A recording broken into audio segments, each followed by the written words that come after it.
কয়লা চুরি করেছে, আর চুরি করার কাজ জিনিস পেল না, পারলে সোনা চুরি কর, অল্পতে বেশি দাম হতো। কয়লা চুরি করেছে, মুখে এখন কালো দাগ লাগছে। ঘন ঘন ছুটে চলে আসতো শওকত সাহেব ভাঙড়ে, আর আজকে ভাঙড়ে দেখা গেছে? হ্যাঁ, আর ভাঙড়ে দেখা যায়নি, কারণ তিনিও কিন্তু এবার তার দিন গুনতে শুরু করে দিয়েছে। তবে এটা বলে রাখি, আমাদের মামলায় কিন্তু এখনো আমরা ধরিনি, আমাদের দুটো মামলা করা আছে।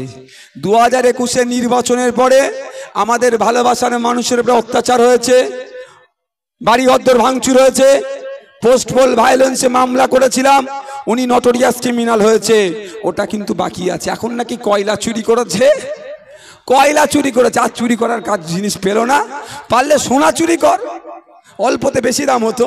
কয়লা চুরি করেছে, মুখে এখন কালো দাগ লাগছে। তো কয়লা চুরি করেছে নাকি দেশের রাষ্ট্রায়ত্ত সম্পত্তি, সেই জন্য নাকি সিবিআই সমন করেছে। তো আপনাদের কি বলছি, তো এর খুঁজে পাওয়া যাচ্ছে না, এ বুঝতে পেরেছে এর সময় ঘনিয়ে আসছে। আর দ্বিতীয় মামলা আমাদের কি ছিল, পঞ্চায়েত ইলেকশনে আমাদের কর্মী 3 জনকে শহীদ করেছে, খুন করেছে, আমাদের কর্মীদের উপরে অত্যাচার করেছে, সেই বিষয়ে মামলা আমরা দিয়ে রেখেছি। সময়ের সাথে সাথে ওই মামলাও হবে।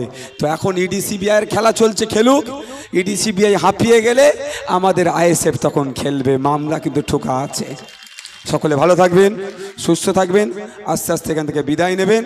আজকের প্রোগ্রাম এখানেই আমরা সমাপ্ত করলাম। ধন্যবাদ। মিডিয়া বন্ধু যাদের কোশ্চেন আছে ওখান থেকে করবেন, আমি উত্তর দিয়ে দেবো।